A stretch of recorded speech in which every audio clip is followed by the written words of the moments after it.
2 ans après, la cicatrice n'est toujours pas refermée. À Toulouse, l'accident de l'usine AZF a mis la sécurité au cœur des préoccupations des habitants.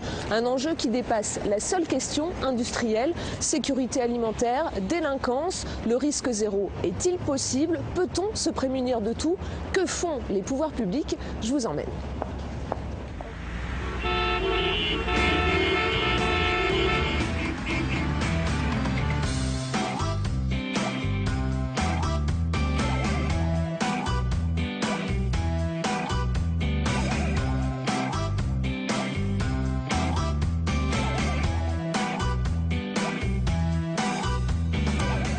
Le magazine Curieux et proche de chez vous s'intéresse ce mois-ci à la sécurité sous toutes ses formes, direction Toulouse. 12 ans après AZF, entreprises et communes commencent à se doter de moyens de lutte contre les catastrophes chimiques. Nous vous montrerons aussi comment, à Toulouse, on combat les incivilités avec un nouveau service de médiation. Et enfin, au menu, immersion dans les laboratoires de l'INRA qui traquent les effets des nanoparticules présentes dans l'alimentation.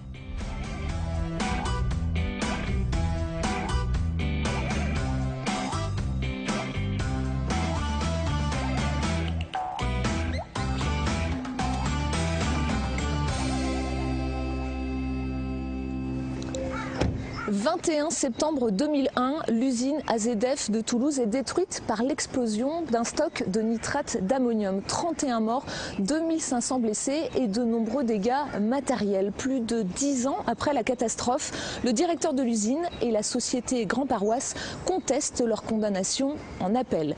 Ici, dans le quartier Croix-de-Pierre, à quelques centaines de mètres de l'ancien site, tout le monde se souvient.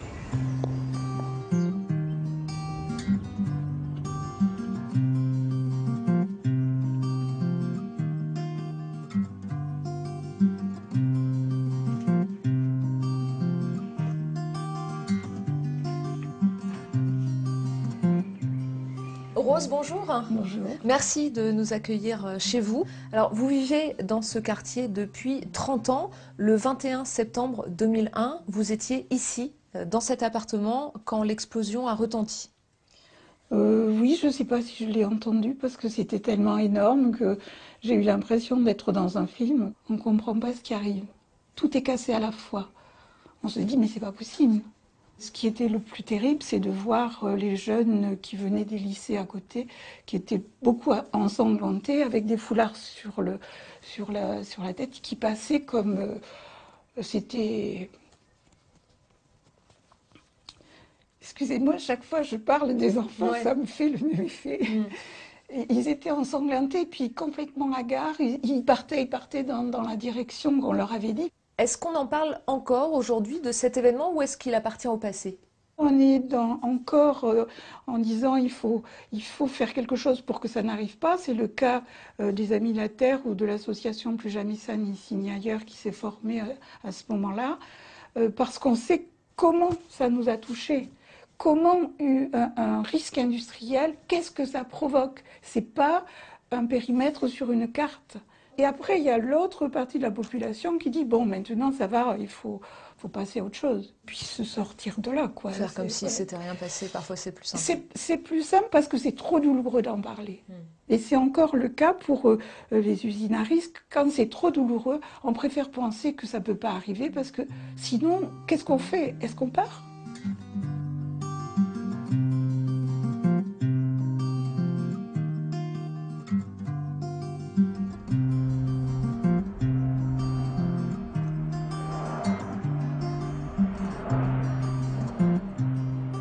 À 2 pas d'ici, il y a un mémorial, mais vous avez choisi l'action plutôt que la mémoire, le militantisme plutôt que le souvenir. En 2003, puis en 2005, la loi a évolué pour obliger et les communes et les entreprises à mettre en place des plans de prévention contre les risques. Est-ce que pour vous, c'est suffisant aujourd'hui? Ça n'est pas suffisant parce que là, ils ont profité de cette loi pour que le risque ait un coefficient de probabilité. Si on faisait le PPRT d'AZF, on écarterait le phénomène qui a eu lieu, la catastrophe qui a eu lieu, parce qu'il était tellement improbable que, et d'ailleurs il l'avait écarté, il ne le regardait pas, qu'il serait exclu du PPRT. Et pourtant il a eu lieu. Et il pourrait avoir lieu. Alors Rose, à quelques kilomètres d'ici, une petite commune qui fait elle aussi face au risque industriel a mis en place un plan de sauvegarde communale ambitieux. Je vous propose qu'on aille voir ensemble ce que ça donne. On va pas très loin, à une dizaine de kilomètres d'ici, mais je pense que vous connaissez mieux que moi, ça s'appelle Escalquins. Oui, oui, je connais.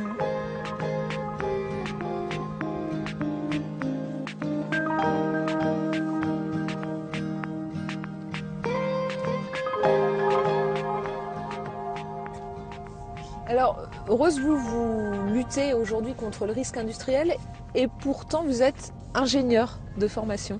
Ben justement, ça me permet de mieux comprendre les dossiers et de ne pas avoir de restrictions mentales pour essayer de comprendre ce qui se passe. Parce que souvent on nous dit mais c'est trop technique, vous n'allez rien comprendre, donc voilà c'est comme ça et puis c'est tout. Non, non, la plupart du temps on est tout à fait capable de comprendre. Quand vous êtes devenue ingénieure, vous étiez consciente de ce risque-là et des limites que ça pouvait avoir dans le temps? J'étais d'autant plus consciente que mon père est mort d'un accident du travail. Donc j'ai toujours voulu savoir ce qui se passait dans les usines.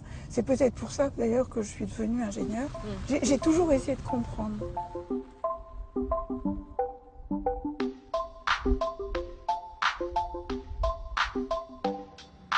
Down on Bowery, they lose their ball eyes and their lip mouths in the night. And stumbling through the street, they say, sir, do you got a light? Très joli.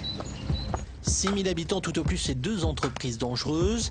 Escalquins s'est doté d'un plan communal de gestion des risques, c'était en 2007. Sur les 300 villes en Haute-Garonne qui doivent le faire, seules 70 l'ont déjà fait. Rencontre avec Denis Fournier, c'est le monsieur sécurité de la ville. Denis Fournier, bonjour. Bonjour. Vous êtes adjoint au maire de cette petite commune d'Escalquins. On est à peine 15 km de Toulouse. En 2007, vous avez choisi de mettre en place un plan communal de sauvegarde. Ça consiste en quoi ? Le service de l'État, il a sa responsabilité, c'est d'intervenir sur le risque lui-même, c'est la sécurité au niveau des pompiers, si c'est un incendie dans un établissement classé. Le maire a la responsabilité d'organiser les services municipaux de manière à sécuriser les habitants. Avant 2007, il n'y avait rien qui existait ? Il n'y avait pas rien du tout, mais sans commune mesure avec ce qu'on a aujourd'hui. Donc aujourd'hui, on a des moyens certainement beaucoup plus importants. Déjà, ne serait-ce que ce qu'on a beaucoup subi à l'époque d'AZF, ou les problèmes de communication, les problèmes d'information. Donc on a déjà équipé nos véhicules avec des haut-parleurs. On a sécurisé cette salle que vous avez ici, où on est autonome en électricité, où on garantit un certain nombre de moyens de communication. On n'avait pas non plus complètement référencé toute la population qui était sensible sur le territoire, ce qui est fait aujourd'hui, par exemple. S'il devait y avoir un accident technologique, là, tout de suite, dans l'instant, qu'est-ce que ça donne? Vous nous montrez? Oui. Lohan, on a décidé de mettre en place le plan communal de sauvegarde, donc vous êtes réquisitionné.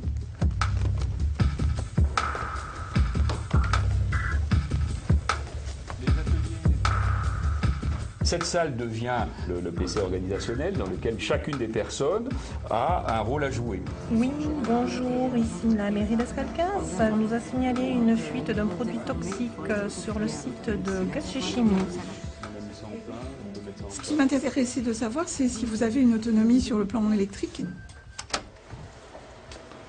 Vous avez ici toute la partie communication informatique qui est sauvegardée sur onduleur, donc on a 45 minutes d'autonomie. Si nécessaire, on branche dehors un groupe électrogène qui prend le relais de l'ensemble, ce qui nous permet de garantir à la fois notre réseau informatique intérieur, accès aux documents, accès aux autres, mais aussi de garder tout le réseau de communication vers l'extérieur. Vous allez partir mettre les barrières sur les voies communales pour sécuriser le trajet des équipes de secours. Suis-le.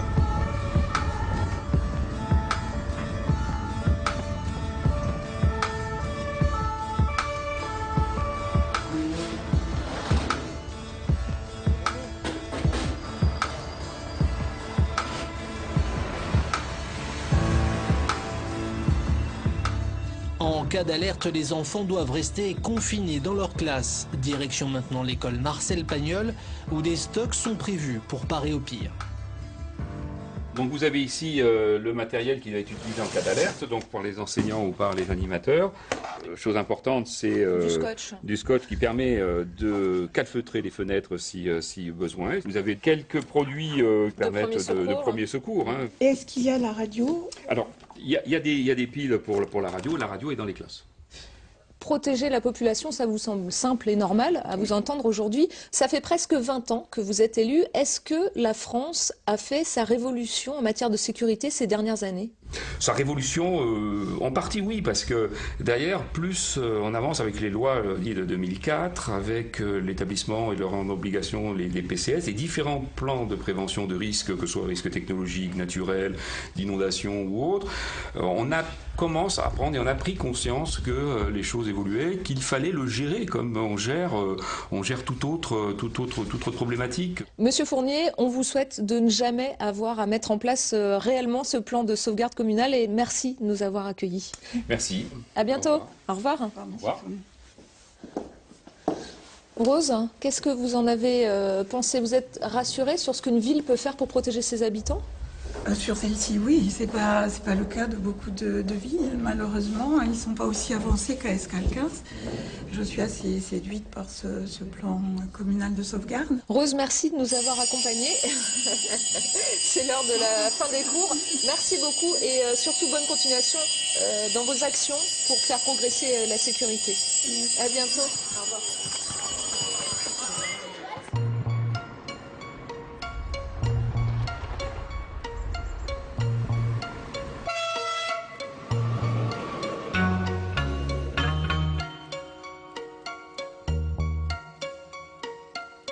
Acide chlorhydrique, solvant, eau de javel, nous sommes à moins de 2 km de l'école primaire. Le groupe Gaz-Chimie, implanté à Escalquens depuis 45 ans, a été l'un des premiers de la région à signer un PPRT, plan de prévention des risques technologiques. Mur anti-feu, séparation des produits, code couleur pour éviter les mélanges dangereux. Et ici, comme dans 150 autres entreprises, on s'intéresse de près à la chimie verte, un mode de production plus respectueux de l'environnement, mais pas sans risque. I think we are going down. And the city rise and the ocean rise. I think we are going down. Le père de la chimie verte en Haute-Garonne, c'est lui. Cédric Cabane avait tout perdu lors de l'explosion d'AZF. Aujourd'hui, ce chef d'entreprise promeut une chimie plus respectueuse de l'environnement et des hommes. And if you didn't believe, you better now. Because I think we are going down. I don't know, so hold on to you, I hold on to you, and hold on to you. Cédric Cabane, bonjour. Bonjour. Nous sommes dans votre entreprise Agronutrition qui produit des engrais et des fertilisants. Il y a quelques années, vous vous êtes lancé dans la chimie verte, vous êtes novateur. Qu'est-ce que c'est que cette chimie verte? Alors la chimie verte, c'est un concept qui a été énoncé par 2 chercheurs américains au début des années 90, qui prône une chimie plus sécuritaire, donc plus de sécurité au niveau de la production, plus de sécurité au niveau de l'utilisateur. C'est une chimie très technique, mais qui vise à impacter beaucoup moins l'environnement et à utiliser des ressources de matières premières renouvelables, donc essentiellement végétales. La chimie verte, c'est un chemin que vous avez pris par choix ou par obligation? Dans notre histoire, c'est un chemin qu'on a pris par obligation et de manière très précoce, puisque en fait on était à 250 mètres du foyer de l'explosion lorsque le 21 septembre 2001 l'usine AZF a explosé. L'entreprise était installée là-bas. Juste là-bas. Donc elle a été complètement détruite lors de l'explosion avec des collaborateurs qui ont été marqués dans leur chair. Et donc pour nous, au moment où il a fallu reconstruire l'entreprise, dans l'environnement toulousain, il y avait obligation de changer notre conception de la chimie et d'inscrire notre activité économique dans le développement durable. Concrètement, Cédric, cette chimie verte, comment elle se manifeste ici, dans cette entreprise? Alors deux volets sur la chimie verte. Un volet en termes de R&D, où on va remplacer des produits d'origine pétrole par des produits d'origine végétale. Comme ceux qu'on peut voir ici? Comme ceux qu'on peut voir ici. Là, Quel style de produits ça donne? Donc ça, c'est des produits qui vont être mélangés avec les oligo-éléments. Et donc, ils vont permettre aux plantes d'absorber par les feuilles ces oligo-éléments qui vont corriger les carences. Et l'intérêt de cette nouvelle chimie, c'est qu'on n'utilise pas des matières premières fossiles, que sont le pétrole, mais des matières premières d'origine végétale renouvelables.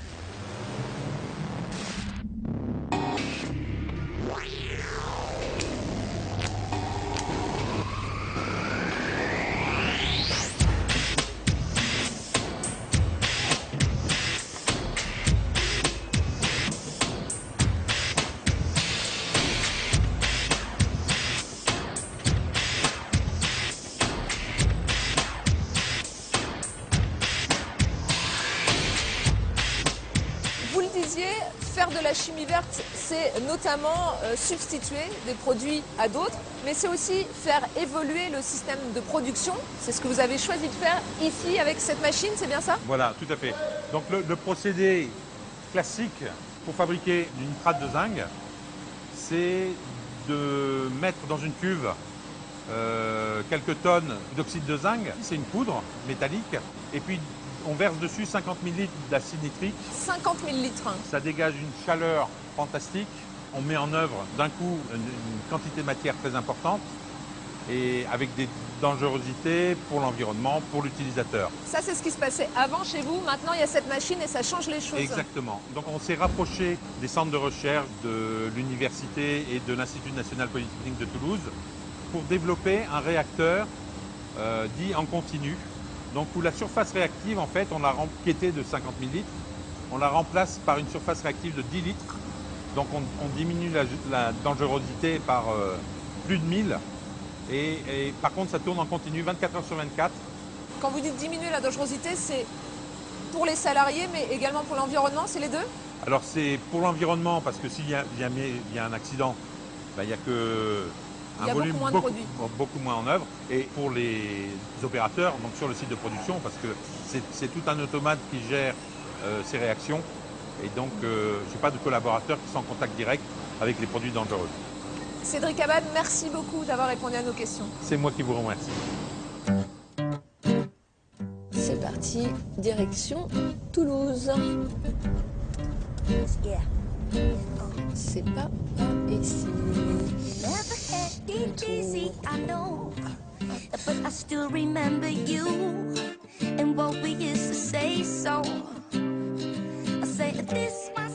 On l'a vu, élus et chefs d'entreprise ont intégré le risque dans leur quotidien. Mais quand on parle de sécurité, on pense d'abord à la délinquance. Depuis 3 ans, les Toulousains peuvent, à toute heure du jour et de la nuit, composer le 3101 pour résoudre les petits problèmes du quotidien. Un standard et des médiateurs, une plateforme unique en France. Nous avons rendez-vous à l'Office de la Tranquillité. Mairie de Toulouse, Office de la Tranquillité, bonjour. Votre prénom, s'il vous plaît? Oui, je prends les coordonnées. Hein, Mairie de Toulouse, Office de la Tranquillité, bonjour. C'est la copropriété qui a organisé... Déjà, ils doivent vérifier si effectivement le véhicule n'a pas été volé ou autre. L'arrêté du 23 mars au 5 avril. Mairie de Toulouse, Office de la Tranquillité, bonjour. 600 appels par jour, un service disponible 7 jours sur 7. Jean-Pierre Avrin, bonjour. Oui, bonjour. Vous êtes le père de cet Office de la Tranquillité. Appeler le 3101 ici à Toulouse, c'est comme appeler le 17, police secours? Alors, pas tout à fait, parce que faire le 17, justement, c'était un vrai problème. C'est que quand j'étais dans une vie antérieure, commissaire de police et directeur de la police, on s'apercevait qu'à partir de 17h, le 17 était complètement saturé par des appels qui n'avaient rien à voir avec les urgences. De l'autre côté, nos camarades pompiers avaient le même problème, et le SAMU aussi. Donc on voyait bien qu'à partir d'une certaine heure, quand toutes les administrations sont fermées, les gens n'ont plus personne à qui parler, et ça crée un grand sentiment de solitude. Et ce grand sentiment de solitude, souvent, alimente ce sentiment d'insécurité. Les Toulousains contactent la plateforme pour quelle raison? Il y a une grosse part qui tient à la vie moderne, certainement, c'est le bruit. Le bruit des voisins, le bruit fait par les gens qui sont dans la rue, dans les boîtes de nuit, les bistrots, l'interdiction de fumer à l'intérieur qui fait que les gens sont dehors et parlent. Donc on s'est aperçu que le bruit devenait une vraie préoccupation, que c'était quand même quelque chose de très symbolique de la société actuelle. Les gens habitent en ville, mais ils supportent assez mal quand même les contraintes de cette vie en commun. Donc si vous voulez, en gros, on pourrait dire que l'Office de la Tranquillité, c'est un peu la burette d'huile pour mettre de l'huile dans les rouages de la société et du vivre ensemble. Sur cette plateforme, les opérateurs, si nécessaire, réorientent les gens vers les services compétents, police, pompiers, et puis il y a également des médiateurs qui se déplacent sur le terrain. On va aller faire un tour, on va aller voir comment ça se passe pour eux. Et je vous propose qu'on se retrouve juste après.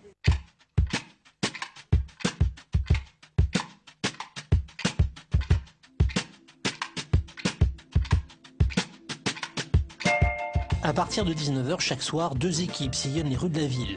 On les appelle des shooters car ils traquent le bruit. Ce soir, Florian et Jean-Michel ont rendez-vous avec un patron de bar. Il suffit de pas grand-chose finalement parfois pour résoudre ces conflits?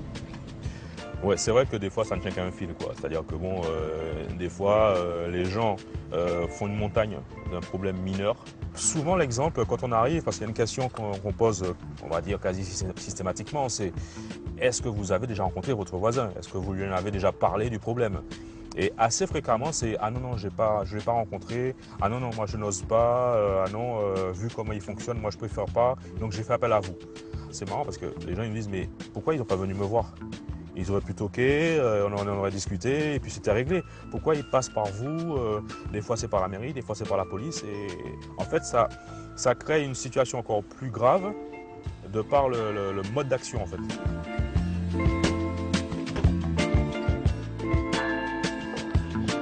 Bonsoir. Bonsoir. Vous avez le droit d'avoir une activité, vous avez le droit d'exercer votre activité. Il n'y a pas de souci par rapport à ça. Eux, ils ont aussi le droit d'être tranquilles chez eux. C'est vrai qu'au début, il n'y avait rien de mis en œuvre, il y avait juste un portier qu'on a pris déjà dès l'ouverture. Maintenant, au fur et à mesure des plaintes et de vos remarques aussi quand vous venez, on met en place des choses dehors. Maintenant, on a pris un deuxième portier aussi, je ne sais pas si vous l'avez vu. Si, on a remarqué. On va dire que l'esprit est bon, la démarche est bonne. Après, c'est juste une question de... Il faut trouver l'équilibre, quoi.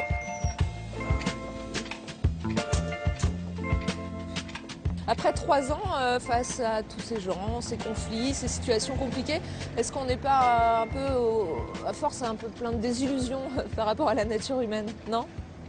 Des fois, j'ai envie de dire, on peut être amené à avoir un minimum peut-être de frustration parce qu'on n'obtient pas tout à fait les résultats qu'on escomptait. Parce que des fois, on a envie que ça aille plus vite, des fois, on a envie que les résultats soient plus conséquents. Mais bon, on travaille sur de l'humain avant tout. Donc, travailler avec de l'humain, ce n'est pas une science exacte. Donc, voilà. Et on garde espoir. Toujours. Toujours. Et oui, c'est pour ça qu'on est là et c'est pour ça qu'on aime ce qu'on fait. Merci beaucoup Jean-Michel. Et nous, on vous laisse poursuivre dans les rues de Toulouse. Et puis, on vous souhaite une bonne soirée, une bonne continuation. Bravo à vous. À bientôt. À bientôt. Au revoir. Direction le carnaval pour vous? Eh bien, on va regarder le carnaval de loin, on va participer, mais on va le regarder de loin, voir un peu comment ça se passe dans le cadre de notre veille en fait, territoriale sur ce secteur. Quoi. Il y aura un peu plus d'ambiance dans les rues ce soir. Voilà, ce sera un peu plus mouvementé que d'habitude. Bon courage.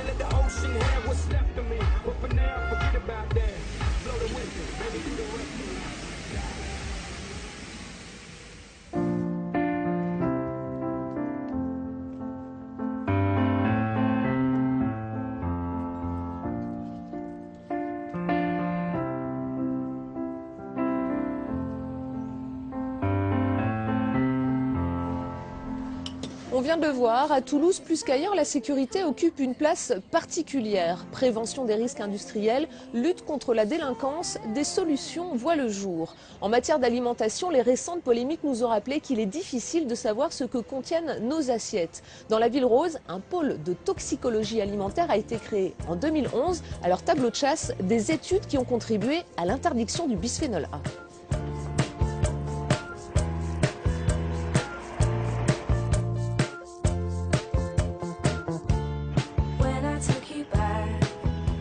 Dans ces laboratoires de l'INRA, on étudie les contaminants alimentaires, emballages plastiques, nanoparticules, pesticides, pour comprendre les effets de ces substances chimiques sur l'organisme. Bernard Salle, bonjour. Bonjour Julie. Alors c'est ici, dans ces laboratoires, que vous avez été les premiers quasiment à sortir des résultats qui ont permis de tirer la sonnette d'alarme sur les conséquences du bisphénol A. En effet, donc nous sommes intéressés au bisphénol A à des concentrations qui sont considérées comme non toxiques chez l'animal. Et on a pu observer sur certains systèmes, en particulier le foie ou l'intestin, qu'il y avait des perturbations, tout particulièrement aussi si on traitait les animaux pendant la période périnatale, donc qui est une fenêtre d'exposition très sensible pour montrer des effets. Vous travaillez aujourd'hui notamment sur les nanoparticules. On les connaît peu ou pas. Qui sont-elles ces nanoparticules? Alors, ces nanoparticules ou ces nanomatériaux donc, sont des petites structures qui sont d'une taille inférieure à la taille de la cellule. Pourquoi elles sont utilisées? Quelles sont leurs propriétés? elles ont des propriétés très intéressantes, en particulier, donc elles ont des propriétés mécaniques, elles ont des propriétés électriques, des propriétés optiques. J'en ai sur mes verres de lunettes, donc comme anti-reflet, etc. Donc on les utilise un peu pour toutes ces propriétés intéressantes qui sont nouvelles, de l'habitat à la voiture, aux crèmes cosmétiques, à l'alimentation. Pour l'alimentation, majoritairement, c'est des dérivés de la silice qui ont des propriétés anti-agrégantes, donc qui sont utilisés dans les préparations culinaires. C'est aussi des dérivés de l'argent qui ont des propriétés antibactériennes. Pour comprendre leurs effets, vous travaillez sur des cultures cellulaires, mais également avec des animaux. Pour comprendre, je vous propose qu'on aille ensemble dans l'animalerie. Ensuite, on bascule du côté propre. Are we the last living souls? Are we the last living souls? Are we the last living souls? Alors ici, ils sont présents majoritairement des souris et des rats. Hein. Souris et rats. D'accord.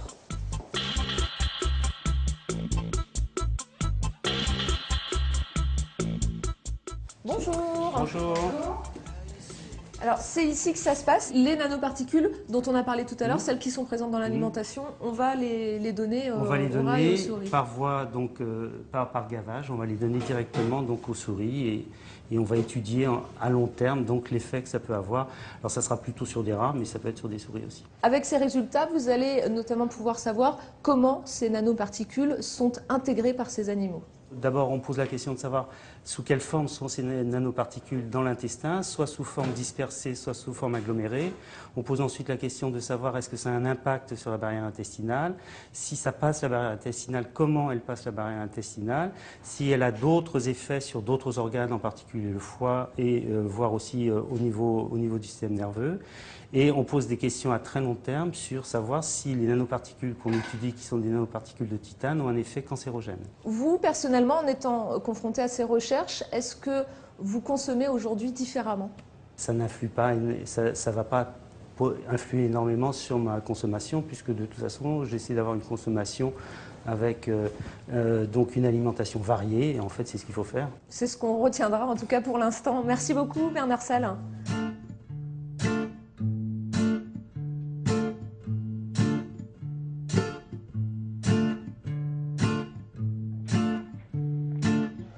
Voilà, notre balade à Toulouse s'achève et vous l'aurez compris, ici, la sécurité ne se limite pas à la lutte contre la délinquance. Du risque industriel à la sécurité alimentaire, peu de domaines échappent à la course à la sécurité. Faut-il lutter contre tous les risques ou bien vivre avec? Je vous laisse sur cette question. Moi, je poursuis ma route. On reste en contact sur notre compte Twitter pour vos réponses. À très bientôt pour une nouvelle balade dans une France inattendue. But you could still find some room where broken-hearted lovers do cry away their gloom. You make me so lonely, baby. I guess